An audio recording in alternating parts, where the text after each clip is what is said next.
내 옆에는 왜 양심 없는 사람들이 많을까? 오늘 우리가 함께 파헤쳐볼 이야기의 제목인데요. 혹시 주변 사람들 때문에 마음고생하면서 이런 생각 한 번이라도 해보셨다면요. 오늘 이야기가 그 답답함에 대한 실마리가 되어줄 겁니다. 자, 그럼 바로 시작해보죠. 혹시 마치 짙은 안개 속을 걷는 것처럼 뭔가 답답하고 혼란스러운 그런 기분 느껴보신 적 있으세요? 뭘 해도 내 잘못 같고 뭐가 진실인지 헷갈려서 방향을 완전히 잃어버린 것 같은 그런 느낌이요. 네, 바로 이런 기분들이 우리가 말하는 그 안개의 정체입니다. 생각해보세요. 분명 저 사람이 잘못한 건데 이상하게 정신 차려보면 내가 사과하고 있어요. 누굴 만나고 왔는데 기분 좋기는커녕 괜히 죄책감만 들고요. 말과 행동이 너무 다른 사람 때문에 대체 어떤 게 진짜 모습이지? 혼란스럽고 내 마음은 그게 아닌데 아무리 말해도 못 알아들어서 꼭 벽 보고 얘기하는 기분. 혹시 지금 고개를 끄덕이고 계신다면 오늘 내용 정말 집중해서 들어주셔야 합니다. 자, 그럼 이제 그 답답한 안개를 걷어낼 시간입니다. 여러분을 그렇게 힘들게 만들었던 문제의 핵심, 바로 공감 제로라는 존재에 대해 이야기해 드릴게요.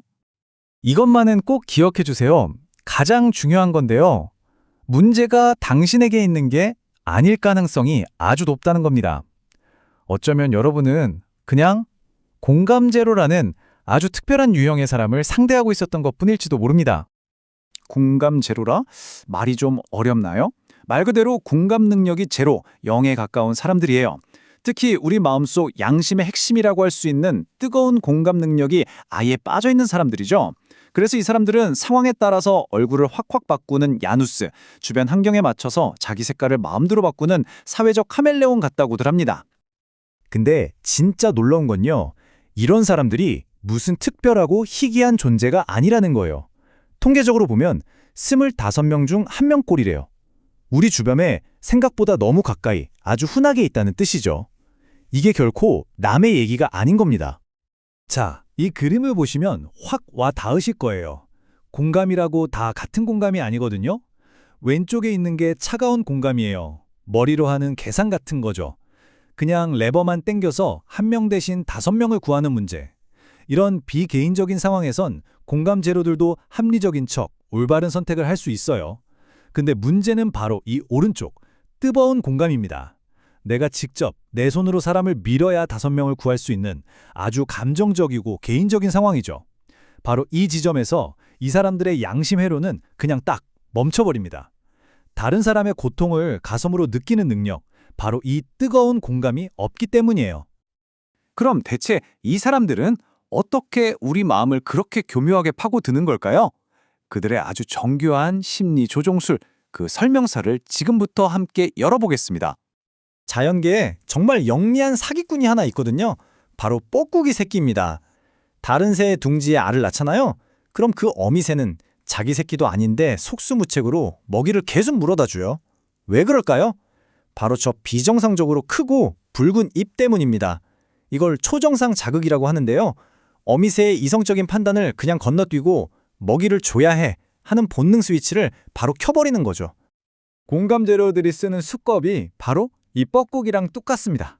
과장된 매력이나 칭찬, 아주 교묘하게 계산된 동정심 유발, 이런 것들을 초정상 자극으로 써서 우리의 이성적인 방어벽을 그냥 뛰어넘어 버리는 거예요. 그래서 우리는 자신도 모르게 무조건적인 호의와 신뢰를 보내게 되는 거죠. 우리 마음속에 있는 아주 연약한 버튼 3가지를 귀신같이 알아내서 누르는 건데요. 첫 번째가 호혜주의 버튼입니다. 작은 친절을 베풀어서 이 정도는 들어줘야 하나? 하는 미안한 마음을 이용하는 거죠.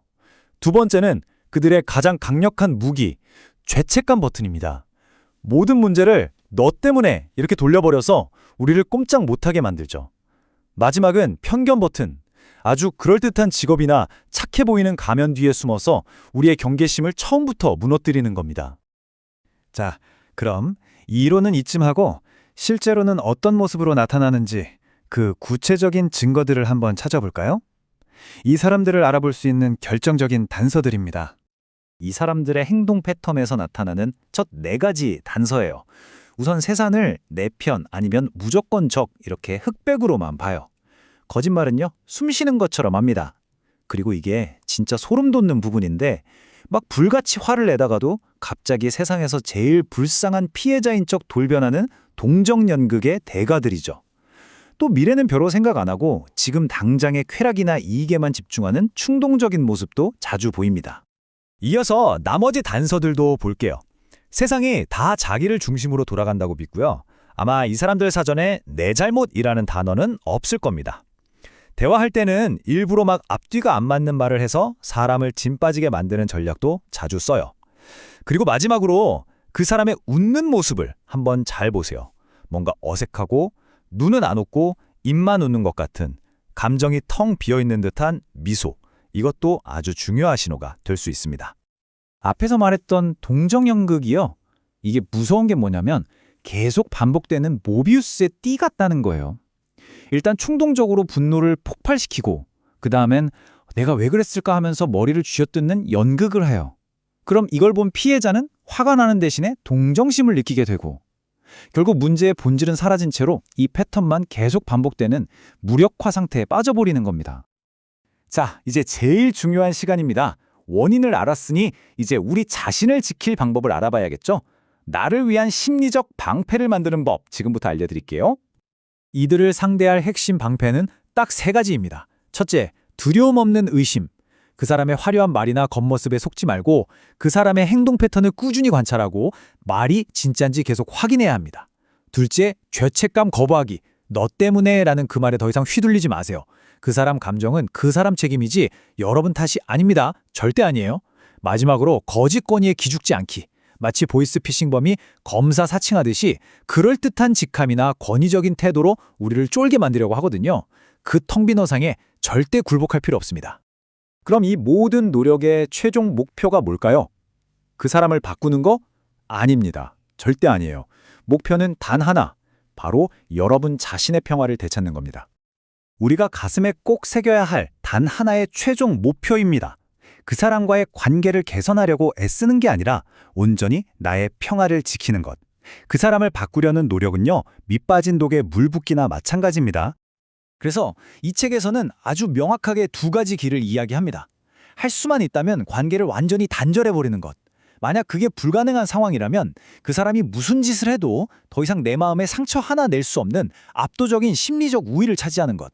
이 2가지 길만이 나를 지킬 수 있는 유일한 방법입니다. 공감 재료들이 단기적으로는 이기는 것처럼 보일 수도 있어요. 하지만 결국 이 세상은요, 신뢰와 협력을 바탕으로 움직이거든요. 장기적으로 봤을 때 그들은 실패할 수밖에 없습니다. 기억하세요. 이 세상의 진짜 주인은 바로 여러분 같은 공감 능력자들입니다. 여러분의 그 소중한 공감 능력을 잘 지키고 스스로를 더 단단하게 지켜내시길 바랍니다.